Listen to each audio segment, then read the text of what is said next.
All right, so Charlie's not here, but Rick has. Mr. Mark, you got something? No, I'm going to do a Rotary.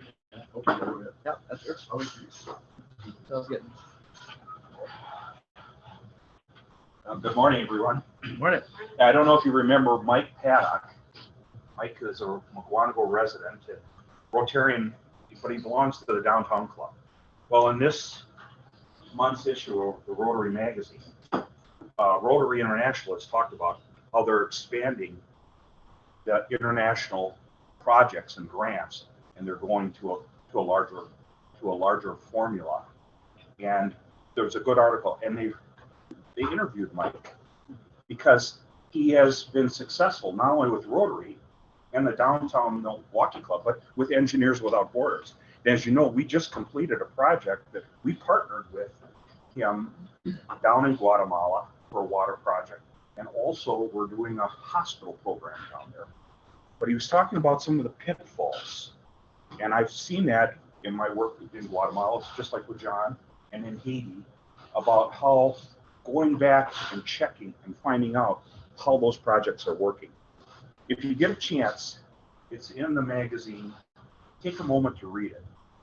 I think it's an excellent article about how to be careful whether we are doing a project locally or internationally. The money that we've allocated, is it working or is it fallen by the wayside? And what steps can we do going forward to better evaluate how we are going to spend our money for grants, even if it's only a $2,000 or a $3,000, not a $300,000 or a $3 million budget, but use that same litmus test. So, and it's one of our local. Okay, all right. Awesome. Definitely try to stay involved in international efforts. I'll be talking about that a little bit. Yeah, Mark? I just wanted to say that the reason Charlie's not here is a couple weeks ago I was sitting with him, and he said he wasn't going to be here last week and this week. Today he's having cataract surgery on his right eye, and then on May 25th he's having his left eye. So I just mentioned that. Cataract. Want to text him or email him or whatever, give him a little opinion or whatever. So that's why he's not here. Well, we don't have an eye doctor in the club. We'd like one, but we don't. But I must say, last time I was there, they're like, you have the startings of a cataract. Like, great. Something else. Yeah. It happens. Right? Have relics and work on both.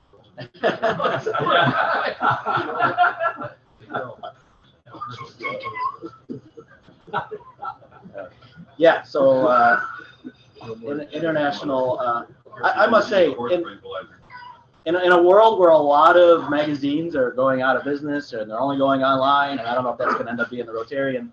I know Entertainment Weekly now is like every couple months. A lot of work goes into putting one of those that Rotarian out, Rotary magazine every month, the articles and everything else. So It's in 19 languages and in different yeah, countries too.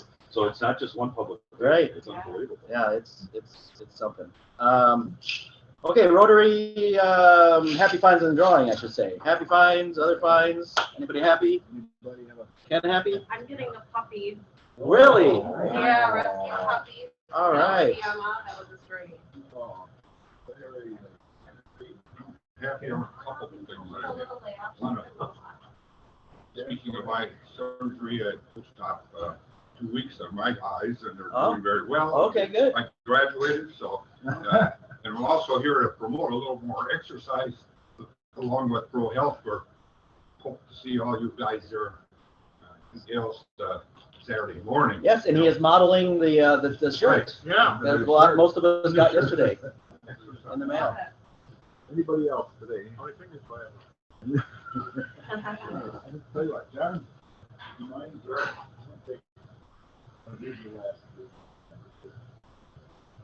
Plastic 073. 7-3. All right. Mine is- Unlimited. Never one that close All right. together in all my 12 years of Rotary. So we had one. Usually twice a year. Said that last time. This is I took my it's portion. pretty good size. Okay, so most weeks it's our goal to have somebody come in and speak other than me, and I know that's a welcome effort there. But this week we'll cover some business items and things like that, and then I kind of want to share some thoughts and vision in terms of looking ahead and taking advantage of the strengths that we have as a club in terms of setting us up for success going forward. I previewed the slides last night to the board, and again, my hope is for those that weren't there last night, we can talk about it today and record it, and those not here can take a look at it. But let's talk about a few things. Ken already mentioned those of us who signed up, and I don't know, you can show up anyway if you don't have a shirt. That's fine. Saturday morning, 9:30. Weather looks to be great. Upper 50s probably, 60, low 60s by then. We're bringing our dog. We're going to meet at Field Park. John Beauchamp, who you can see up here, has put together a nice 2-mile course that we can not speed walk. Should take about 35 minutes or so, I would think. And in support of our fundraising for the Park Walk, as well as our sponsorship for being a sponsor for the Park Walk. So that's 9:30 on Saturday morning. Speaking of Saturday morning, the district conference, which out of necessity and situation is virtual this year, which makes it very accessible and it makes it free, starts this Saturday morning as well. And I encourage anybody who is interested to register. Like I said, it is free. And Jerry shared with me this morning the schedule for the conference, and I'm going to send this out along with the link to register to the club later this morning. But if nothing else, take a look at the schedule, see if there's a topic of interest. Certainly, we have things going on Monday night, but if you're available from 7 to 7:50 and you'd like to hear about fundraising, putting fun into fundraising, those sessions will be there. So attendance is not going to be taken. You don't need to be there every hour and 50 minutes each night, Monday through Wednesday. So it starts Saturday morning at 8 a.m. I plan on certainly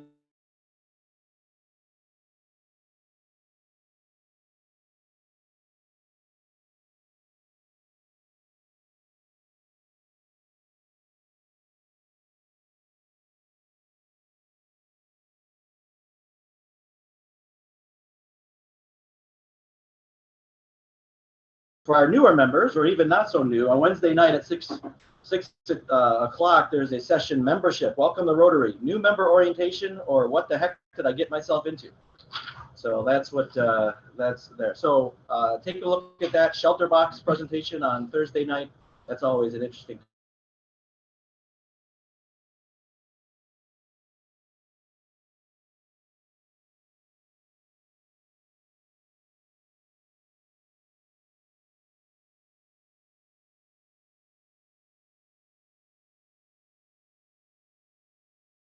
For the sponsor, but we also contributed to 380 as the 19 walkers. Yep. And then a couple of members contributed another 120, so we contributed $1,000 to everybody. But our contribution was to go help. Yeah. Good cause. Stays local. Supports people going through that here locally in terms of cancer treatment and such. Okay, so let's get on with some slides here and have a discussion. I love it when my face is right in the middle of the video. Let me share desktop.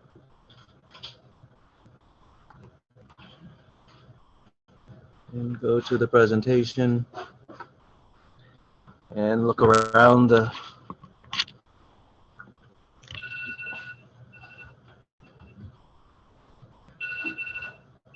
all right.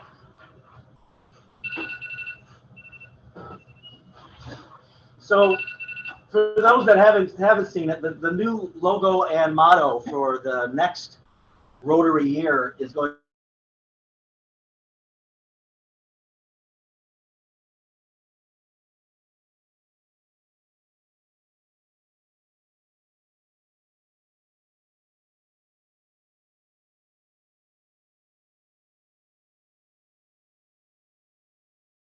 believe that we are in a position to take advantage of a couple different facts. One, that our club in many ways has never been stronger. I mean, maybe I'm wrong, maybe in the 90s we had more, but I'm not sure we've had more members belong to the club. Like I said, maybe in the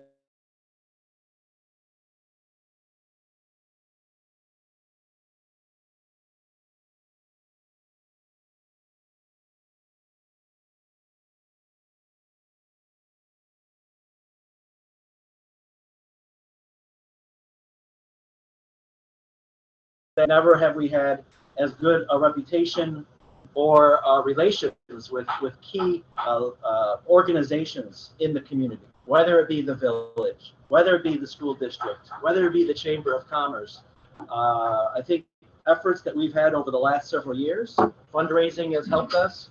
The State of the Village, the Guanago's Got Talent, our Facebook page, things like that have made it such that when our club goes before a board, goes before an organization, when something is going on in the community, they will reach out to us and say, hey, we're doing this. Is Rotary interested in participating in that or being one of the vendors? So with that comes some responsibility to do good things for the community and the world, and take advantage of the manpower that we have. And yes, out of 34 people, there's different levels of involvement, but as far as the number of people involved in projects and volunteering for things, that's gone up with our numbers over the years as well. So in terms of looking at how we're structured and some efforts going forward, I think we can take advantage of that in terms of the personnel that we have, as well as the resources. You can go to the next slide. So I know some of these are going to be a little small. I tried not to make the text too small, but generally, it's good to start with guidance from above, from Rotary International. And in terms of organizing a club, we have committees, and committee chairs are on the board. They recommend, every club has to have a president, a secretary, and a treasurer. Even if the club has 5 people in it, 3 people have to be those positions. And then there's membership. There's public image is a recommended committee. Obviously, getting known in the community and such is an important part of Rotary, so we can do the things we want to. The next one says service projects, which can be overarching, and underneath service projects is international, community, and vocational. We, rightfully so, and even so now,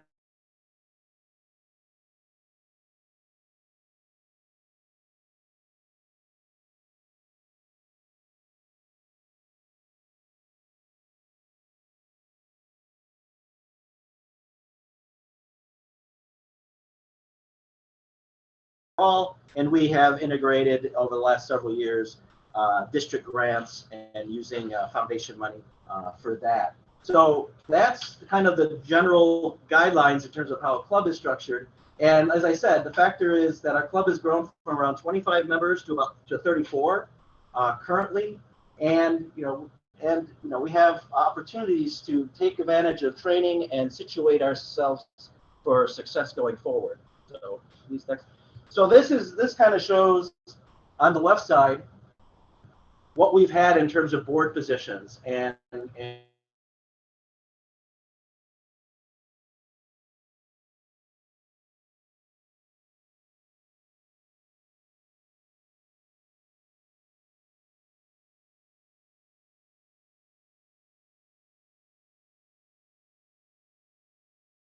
social events and things like that. So club service, we have community service, which was something that I'm not sure we took full advantage of the person in that position in terms of focusing on, because as a club as a whole, we've done community service for sure, international service, as I mentioned, vocational service, and membership.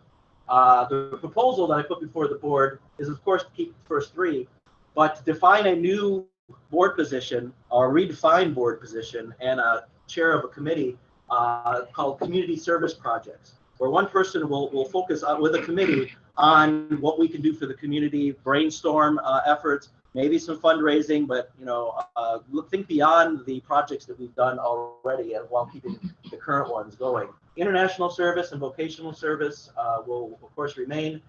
public image, public relations. Years ago, probably, I don't know, it was about 4 or 5 years ago now, when we had the McGuanago chief, it was nice because we regularly had the new reporter for the paper on our board, in our club. We would do a project, and a week or two later, a story would show up in the newspaper. The chief doesn't exist anymore. We don't have those connections any longer. So now it's reliant on us putting things out on Facebook, putting press releases out, and things like that. So we're looking at a public image, and build on what we have, and of course membership, and bring back foundation, which when Doug Yeager had to leave the club a year ago, kind of fell by the wayside this last year purposely, and we're looking at bringing it back. So next slide, please. So what does that look like? Still a work in progress, but in terms of this upcoming year, myself, I'll continue in this position. Peter is our president-elect. Mark Blodgett will serve on the board as continuing on past president for the second year. I will say that right now, out of circumstance, I am still engaging with some folks to find a secretary to serve, and the reason I did that is because Greg, and it's not, as I said last night, it's not because he's not here. Greg looks like slated to be the community service projects chair for this coming year. Need somebody who's been in the club for a while, has some experience with some of the projects that we're doing and things like that. Rick's going to continue on as international service. Dustin as vocational service. Steph Bonesteel, who has done a lot of behind the scenes work in terms of our image and our posters and press releases and things like that, has agreed to be the public image chair on the board. Rachel continuing on as leading the membership committee, and Matt Flowers taking on the foundation effort and reigniting our district grant efforts in the coming year. All right, so club initiatives. Next slide, please. I thought I took these out. So let's kind of go on to the next slide. All right. So what we want to do is we want to make use of training. Rotary has a learning center out there, and for the various committees, there are learning modules available online at your own pace.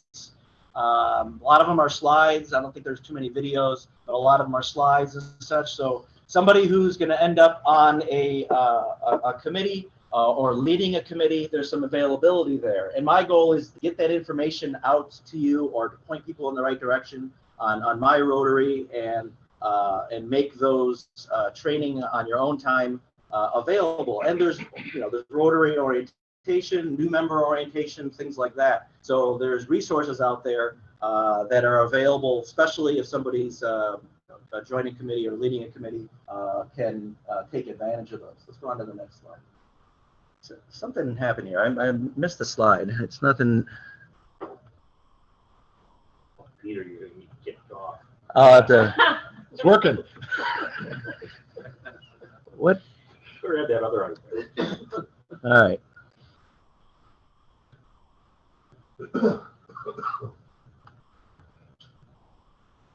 Okay, hold on. Sorry, people online.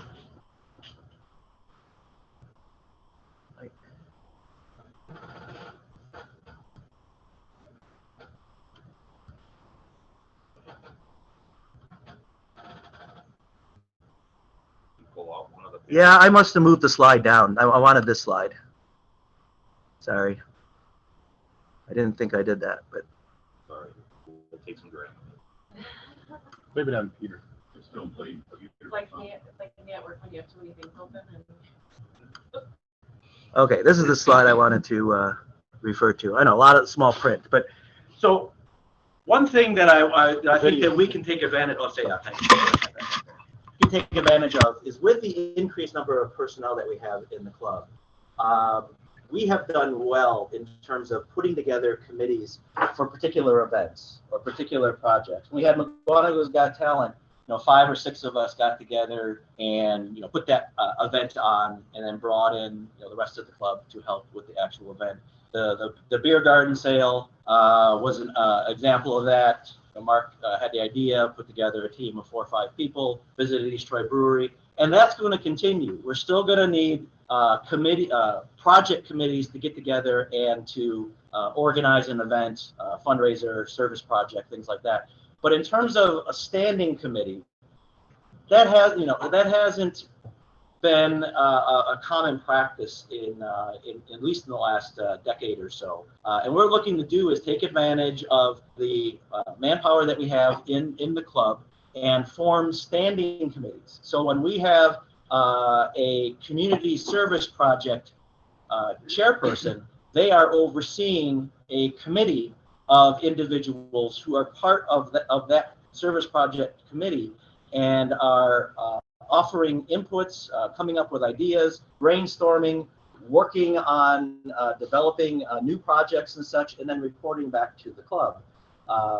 And I took an initial stab, and by no way is this a directive or anything like that, but I could see community service project having perhaps 3 to 5 people. It'd be great to have people, a person who's going to be involved in the Jack-o'-lantern jaunt be one of the committee members. It would be great to have, somebody who's involved in fundraising be part of that committee as well. And I could see quarterly meetings to come up with some ideas and take advantage of the personnel that we have as well as the financial resources that we have. Because if we come up with a service project and there's a $6,000, $7,000, $8,000 donation involved in that, but it's something that we can feel proud of and we can do, we are in a situation, especially if fundraising comes through, to do that.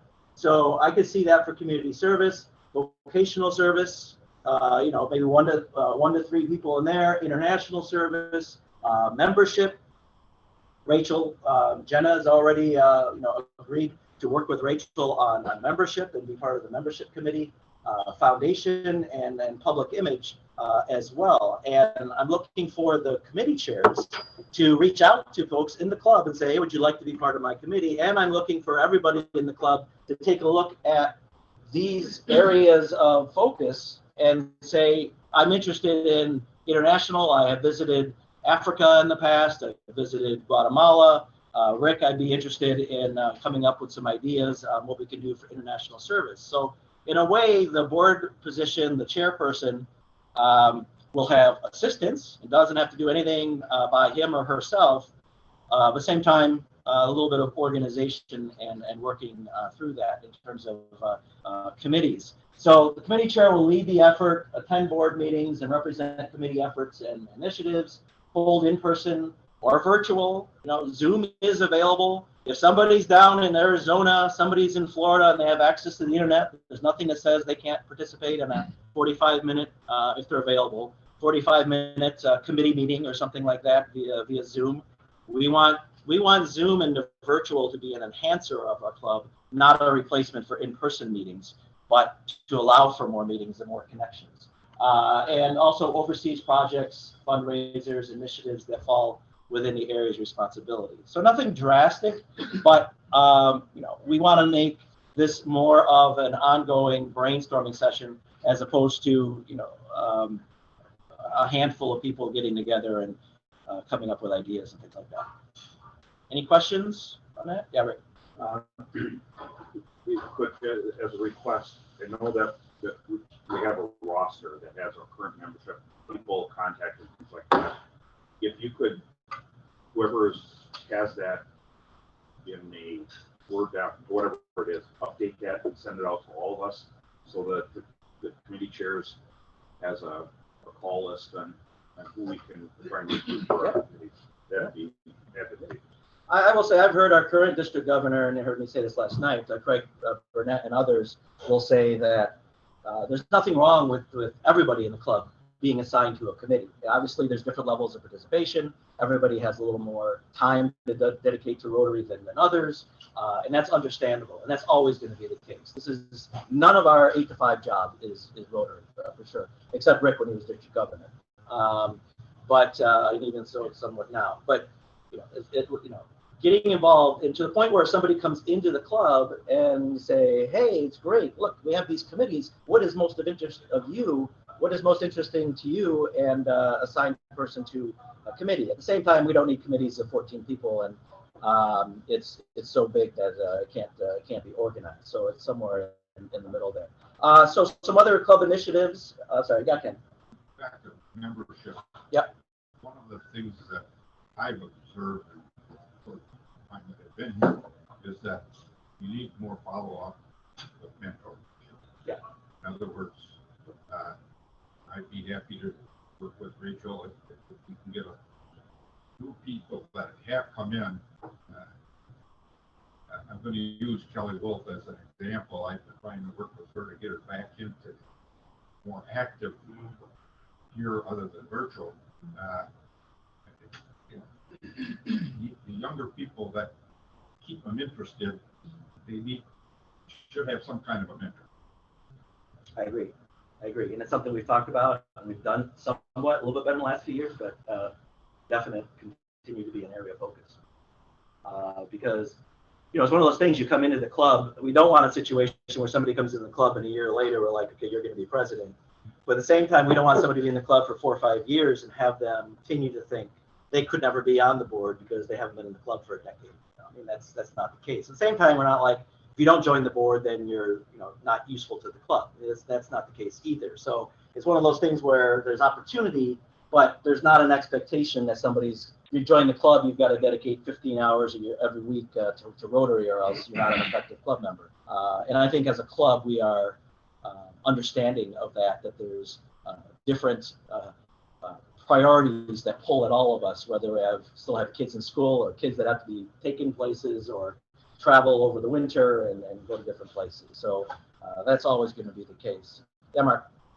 Along with that concept, I think it's very important to get the new members involved. I mean, people don't join a volunteer organization to come in every Thursday and have breakfast. So I think it's so important to get new members involved in one of the committees. Yeah. So that they have purpose. And again, I'm not professing to have it all figured out, but the standing committees are good. But it doesn't mean that the service community committee is going to organize every one of our events. Obviously, we need to focus on that. We're looking for newer members to step up and help our great Jack-o'-lantern jaunt Halloween haunt organizers for the event coming up this fall. Einer, Tom, and Dennis have done a great job last several years working with the ladies and such, but it'd be great to have others involved with that as well. So there's some opportunity there. Other initiatives, just to go through some online access. We have everybody in the club should have access to My Rotary. Just establish a user ID and password, allows you to get in there, see the training, some other items. Obviously, it's free. Do that. So I'm going to be sending out information in the coming weeks in terms of establishing a My Rotary access. For those on the board, those certainly president-elect, you get to see a little more information, like club statistics. I get to see all the goals, and I got to enter goals and what we did and everything else. Here's our website, which we pay for, we pretty much need, but our website has kind of become a repository of history and somebody that goes to it, because it'd be great to have a roster of our previous events, some pictures, stories, things like that. I'm hoping that the public image committee can start to rejuvenate that a bit and populate it a little bit more. And then what we get the most mileage out of is our Facebook page. And I realize not everybody is on Facebook, but we get a lot of publicity on Facebook. You can't see it, but I will say we have 1,930 people that follow our Facebook page. And I mean, just last week I posted Jenny Peterson was our Teacher of the Month. It got shared by multiple organizations within the school district. It had 1,000 views and a bunch of comments. Congratulations, Jenny. And that's all good stuff for us to be in front of. And if you're on Facebook and you haven't liked our page, please do, because then when we have events, you can share it out and things like that. So we're doing some good things there, but more to do. Next, please. All right, so improved club website and Facebook page. I mentioned that already. We were very happy to start an Interact Club previous school year, obviously, which was all shut down and gone virtual in the spring of 2020. The Interact Club never really got off, it did get off the ground, but obviously the pandemic did not help. This past year, so many demands on our teacher advisors and such. The Interact Club, the Key Club kind of kept it together. Interact Club maybe fell to the wayside a bit. So over the summer, going into the fall, we'd like to have an interact liaison with the club, with Dustin staying involved with things like that. I know one of our teacher advisors is resigning from the district, right? Tim Kajawa. So Ashley's still there, although she's very busy. So anyway, I'm just saying that that's something we're going to keep on our radar screen. Resume the district grant projects. We went for years saying, oh, we should do a district grant. We should do a district grant. And we never did. But then Doug Yeager, Jerry, and others started working that. We've done 4 of them, right? 4 of them. Last year we did not. So we want to rejuvenate that and support fundraising and service projects. Like I said, we have the funds, we have personnel, and we have opportunities coming up. So we're looking for more ideas there. Anybody can bring ideas to the club, to the service committee, and so we can go forward with that. Next slide, please. All right, so real quick, here's what's coming up. Obviously, we did have a lot of events, but circumstances changed. We do have Balloon Fest coming up. We're gonna have some concessions. We have National Night Out. We have the late summer concert on September 11th is scheduled, where we're gonna have vending. We hope to have an evening with John McGivern on September 18th. It's going to be dependent on health conditions. Perhaps a second drive-through beer garden. More to come on that potentially. Fall Fest beer stand, possibly across the street on September 25th. September is going to be a busy month. Halloween Haunt, Jack-O-Lantern Jaunt. I think everything is indicating we're going to have that again this year in mid-October. Potentially Midnight Magic with parade assistance, Adopt a Family. Perhaps a Rotary Presents show in the spring where we bring in local or bring in some talent. Obviously, that's all going to be dependent on how we're going to be able to get together. And perhaps a shed playhouse raffle. And I'm looking for the Community Service Project Committee and International Service Project Committee to come up with potentially some more ideas, things that we haven't thought of. And service projects where we actually get our hands dirty a little bit would be great too, because we don't want to become a club that's all we're doing is raising funds and then Jerry writes a check and nobody sees the check presented and you're like, hey, what do we do? Although I think our fundraisers are a lot more enjoyable now than some of the ones we had in the past, in terms of getting together and interacting with the community and interacting with each other and things like that. So, so there's opportunity there. I think that's maybe the next slide. So the call to action is for the chairs to start organizing their committees, by July and things like that. And for club members, consider what committee you'd like to serve on. Consider serving on project planning committees like Jack-O-Lantern Jaunt. Review upcoming projects, fundraisers, and service projects to determine which you are available to volunteer for. And then browse available training in Rotary Learning Center to see if any is interesting or potentially helpful. So it's right in line with what we have been doing, but just I think hopefully a bit more structure and take advantage of the strengths that we have as a club right now to do even more for the community and the world, if you will. So, because remember, I like saying, by the mere fact that you are Rotarian, you are a leader in the community. You have access to village leaders. You have access to school district leaders, local businesses, CEOs, things like that. And that is an interesting speakers coming in and talking to us virtually or in person. So we want that to be part of the value added for being in the club. And going forward doing that and taking advantage of the success we've had. Yeah, Ken? Last fall, I had the opportunity to work with Dustin, and real challenge to get the people out there at the Phantom YMCA to remodel the shed out there for both rifle and archery program that they have out there. There is an opportunity to get more involved, hands-on stuff.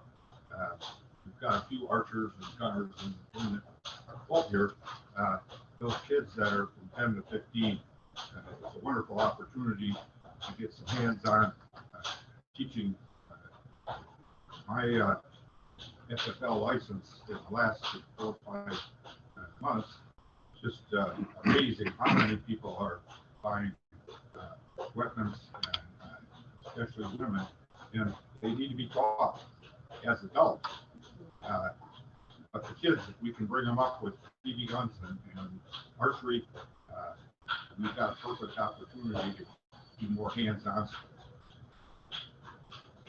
Yeah, I mean, those are ideas that, we've had certainly as a club, we've had brainstorming sessions. That's how we ended up with McGuanago's Got Talent. We got together and ended up with a list of potential fundraisers, ended up being a talent show, and came out of those efforts. Looking for more of that. Because like I said, if there's a price tag involved, we're doing great things. Thankfully, we're in a position where we can consider those types of things. So, anything else that I'd like to bring up, Jerry? There was a comment made last night about planning, future planning, whatever. Maybe go out of the at least one strategy session somewhere. Something mid-year or whatever. Just add it to the.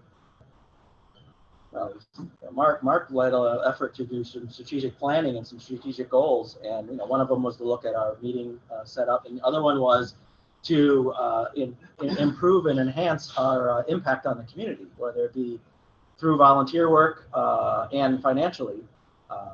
In a small way, we did that. We increased our technical ed scholarships from $1,000 to $2,500, made them 2.5 times as meaningful to those students going on next year. So those are opportunities that we have, and just a small example of how the resources we have allow us to do more and potentially have a bigger impact on those that we support. So definitely. And when we put those efforts in, it's like, oh, yeah, that did bear fruit.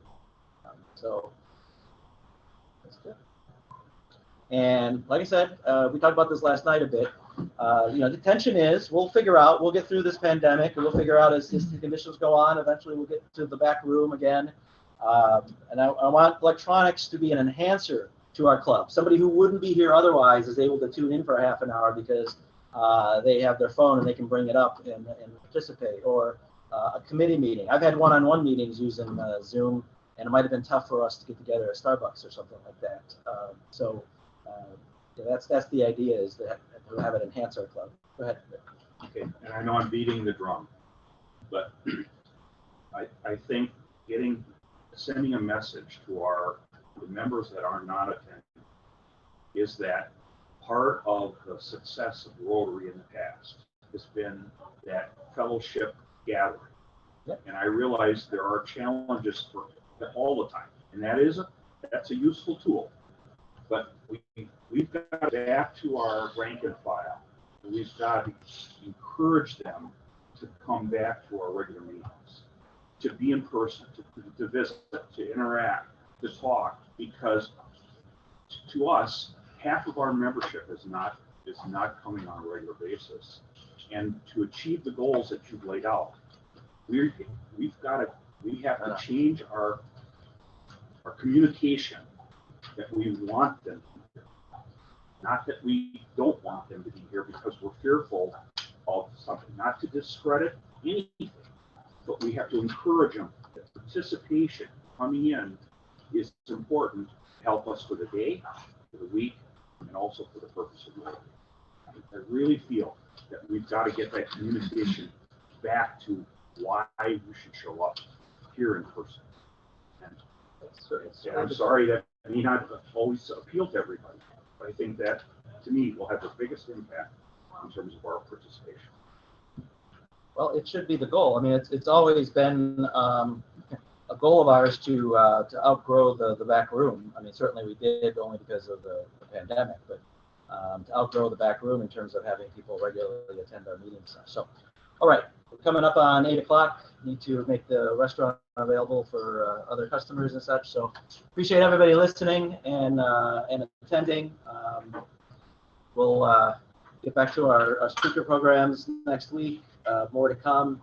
Like I said, I'm reaching out to potential secretary candidates. Obviously, I need one by June 30th, but we'll see. We'll need to figure that out going forward, because we can't start a new year without a secretary. So, all right, as we leave and head back out into the world of life and work, let's remember to ask ourselves, first, is it the truth? Second, is it fair to all concerned? Third, will it build goodwill and better friendships? Fourth, will it be beneficial to all concerned? All right, thanks everyone. Watching back with the thought. Have a good week, everybody. Yeah, thanks, Ron, you too. Yeah, we'll see you guys. Hey, you soon. know what? I don't think I'll be in Mukwonago. Armando. So my. Yeah, I won't say anything right now. I'll call you about, yeah, oh, yeah. And then, I'll be going,